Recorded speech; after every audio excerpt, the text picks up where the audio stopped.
오늘 우리에게 주신 하나님의 말씀 잠언 20장 7절로 12절 말씀입니다. 생명의 샘가 9월 2일 금요일 말씀 하나님과의 절대적인 관계와 경건 함께 읽겠습니다.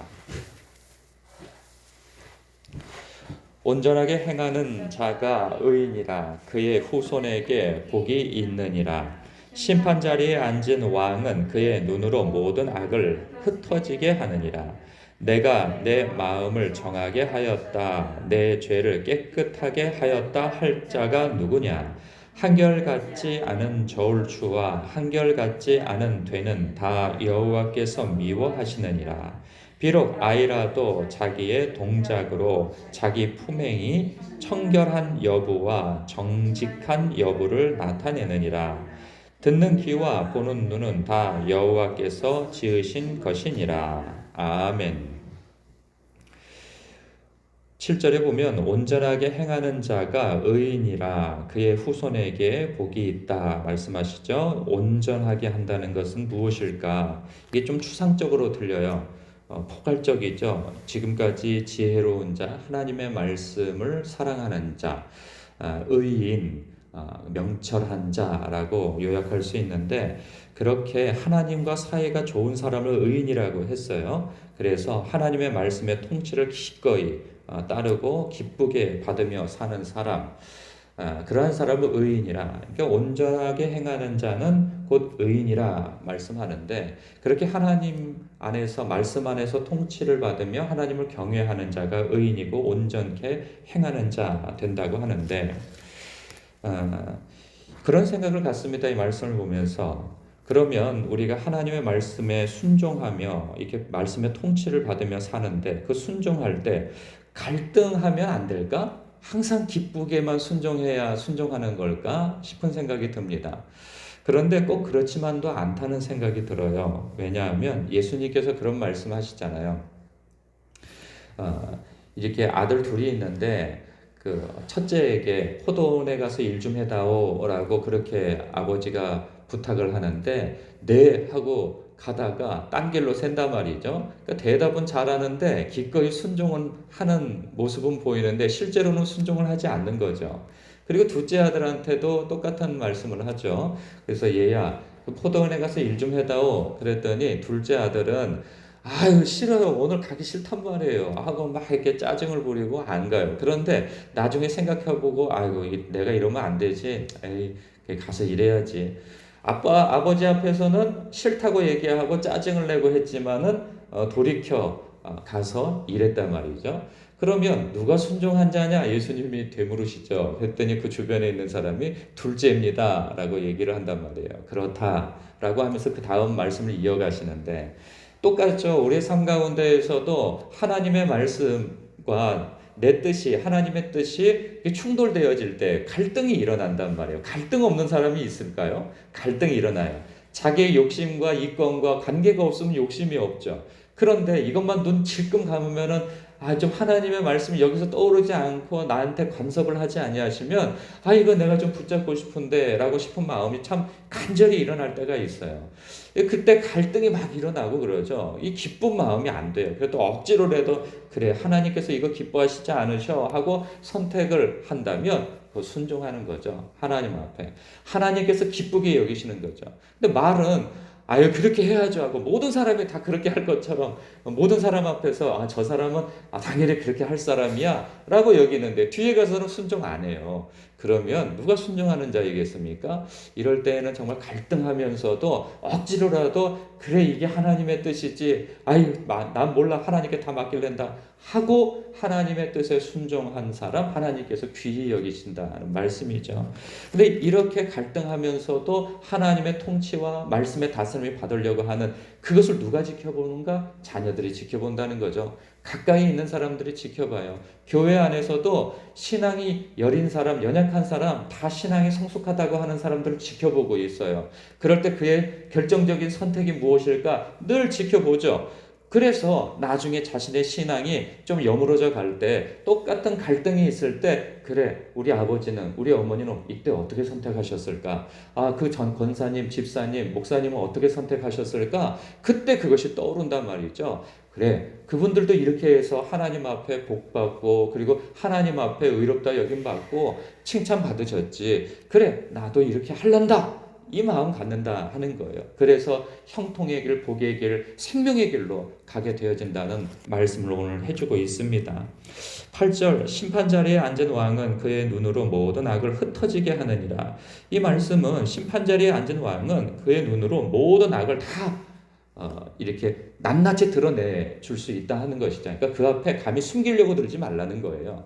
이 말씀은 여러 가지로 묵상할 수가 있어요. 뭐 본질적으로 한다면 우리는 지금 왕들 앞에 서 있는 건 아니잖아요. 그래서 우리가 본질적으로 보면 예수님을 속이려고 들지 말라는 거죠. 예수님은 우리의 왕이시잖아요. 그래서 하나님 앞에 속이려고 들지 말라. 주님 앞에 속이려고 들지 말라. 왜? 주님은 모든 상황과 모든 곳에 다 계신단 말이에요. 그때 이 사람의 눈만 피한다고 해서 될 일이 아니고 하나님의 눈이 지켜보고 계신다 하는 그 마음으로 우리가 어떤 선택을 하고 결정을 하고 사람과의 관계를 맺고 어떤 일처리를 한다면 부끄러움 없이 될 수 있는 것이죠. 그런데 그 눈에서만 피하려고 든다면 하나님께서, 예수님께서, 우리 주님께서 지켜보고 계신다. 그래서 나중에 심판 자리에서 낱낱이 그것을 그 행위를 통하여서 심판하신다는 엄미하신 말씀으로 우리는 들어야 할 것입니다. 그런가 하면 권위자는 다 지켜보고 있다는 거죠.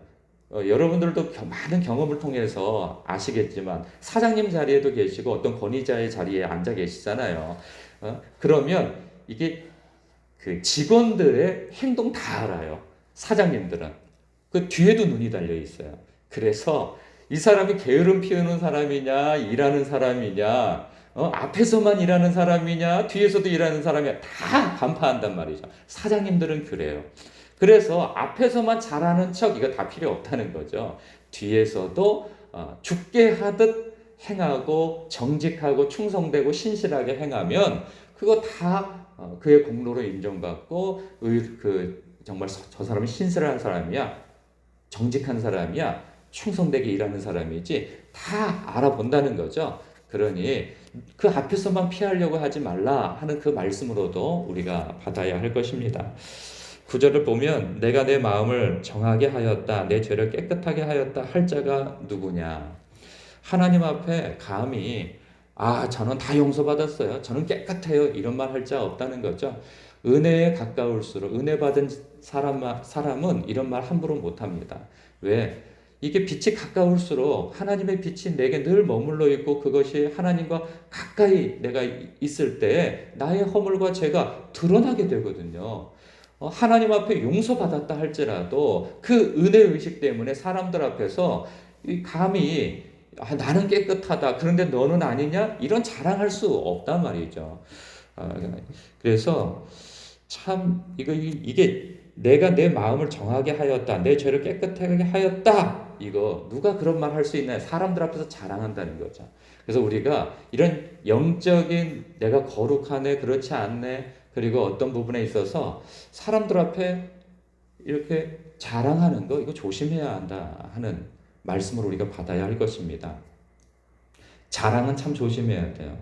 어느 때에는 난 이거 자랑하지 않는 거라고 생각하면서 하는 말이 자랑이 되어질 수가 있어요. 이 자랑이 왜 안 좋은 것인가?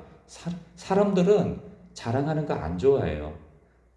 배 아파하고 그 왜 그런지 몰라요. 저도 그래요. 상대방이 자랑을 하면 그거 좀 듣기가 거북스럽더라고요. 나와 정말 가까이 있고 그 사람이 나에게 어떤 유익을 끼쳐주는 사람이라고 한다면 잘 되면 그것이 좋아요. 그런데 그렇지 않으면 사람이 배가 아프고, 그리고 저 사람이 잘 되는 것 때문에 나는 뭐지? 이런 생각도 들게 한단 말이에요. 이게 그래서 주님께서 함부로 자랑하지 말라 하는 것이죠. 그래서 우리는 늘 사람들 앞에서 자기 자랑, 자식 자랑, 내 어떤 사업 자랑, 이거 조심하는 것이 좋겠다 하는 생각이 더욱 듭니다.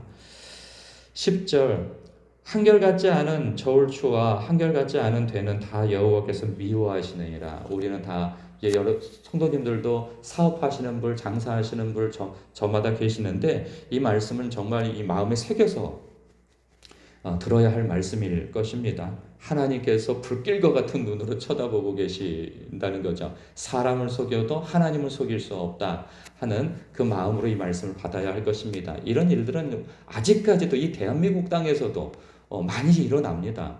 그래서 아직까지도 그 수산시장에서 뭐라 그러죠?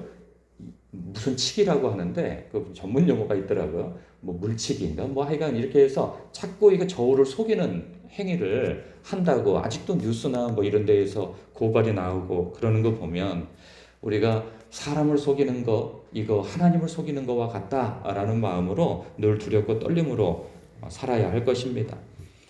11절 비록 아이라도 자기의 동작으로 자기 품행이 청결한 여부와 정직한 여부를 나타내니라. 비록 아이들도 아는데 하물며 어른은 오직할까? 그 말씀인 것이죠. 그러니까 아이들도 자기의 품행으로 인하여서 그의 청결한 여부를 아는데 나타내는데 어른 된 자로서는 특히나 더 조심하라. 핑계할 것이 없다. 그런 말씀입니다. 그리고 또 있는 그대로 말씀을 보았을 때 부모된 입장에서 이런 것도 묵상이 되어집니다. 뭐냐면 이러잖아. 아이들을 행실을 보면 그가 깨끗한지 더러운지를 올바른지를 그른지를 알 수 있다는 거 아니겠어요? 그러니 어렸을 때부터 잘 바로잡으라 하는 그 말씀으로도 우리는 들을 수 있습니다. 그래서 이런 거 있잖아요. 여러분 아이가 잘못하면 아이가 다 그렇죠. 이 이야기는 부모가 해야 할 말일까요? 이게 주변 사람들이 해야 할 말일까요? 이게요, 제가 늘 그런 생각을 하는데, 내가 할 말이 있고 상대방이 할 말이 있어요. 이것만 잘 구분해도 사람과의 관계에 갈등이 많이 줄어들죠. 내가 할 말을 상대방이 해버리고 상대방이 할 말을 내가 해버리면 이게 갈등이 일어나요. 이 말은요, 자기 자녀가 어떤 문제를 일으키고 소란을 일으키고 할 때 만약에 부모가 먼저 나서서 아이가 다 그렇죠. 그럼 이거 어떻게 되는 겁니까? 이거 갈등이 일어나는 거예요. 부모는 먼저 그 아이를 훈육하고 훈계하고 그렇지 말아야 할 것에 대해서 따끔하게 혼을 내고 그래야 되는 거죠. 그럴 때 그 모습을 지켜보는 주변 사람이 아이가 다 그렇죠. 너무 혼내지 마세요. 이러면 이게 덕이 되는 거예요. 그런데 이게 뒤바뀌어 버리면 문제가 되어지는 것이죠. 그래서 내가 할 말과 상대방이 할 말을 잘 가려서 할 수 있는 사람은 지혜로운 사람이라 하는 생각이 듭니다. 12절 듣는 귀와 보는 눈은 다 여호와께서 지으신 것이다. 듣고 보는 것이 나에게 다 영향을 주죠. 나는 이게 내 몸은 내가 무엇을 먹었느냐가 그 사람의 몸이 되는 거잖아요. 그런 것처럼 나의 영혼과 나의 정신과 어떤 정신건강, 영혼건강은 다 내가 무엇을 듣고 살고 무엇을 보고 사느냐에 따라서 그 사람의 정신과 정신세계와 영혼의 세계를 이게 잠식해 나간단 말이죠. 그래서 내 귀고 내 눈이지만 이것에 대해서 내가 안 보면 그만이고 내가 안 들으면 그만이지 할 수 있지만 그게 안 돼요. 그래서 하나님께서 사실은 이거는 본질적으로 하나님께서 눈과 귀를 다 지으신 분이시다. 주권은 하나님께 있다. 이런 말씀과도 같거든요.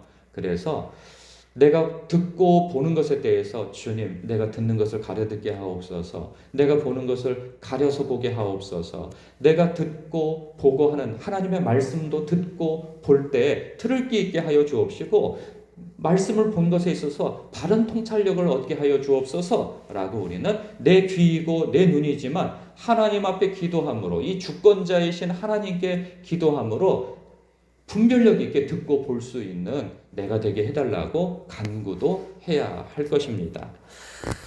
오늘 말씀 속에서 우리의 그 온전케 행함 그리고 죽게 하듯 행하라 그리고 겸손하라 정직하라 그리고 품행을 바르게 하라 그리고 하나님의 주권을 인정하는 삶을 살라 이 말씀 가운데 여러분은 어떤 말씀이 여러분 마음 가운데 와닿습니까? 성령님께서 여러분을 다루시고자 하는 어떤 부분이 있다면 그 말씀을 기꺼이 받으시고 거룩한 몸부림이 있는 거룩한 다rum을 받는 여러분 되시길 주님의 이름으로 축복합니다. 기도하겠습니다.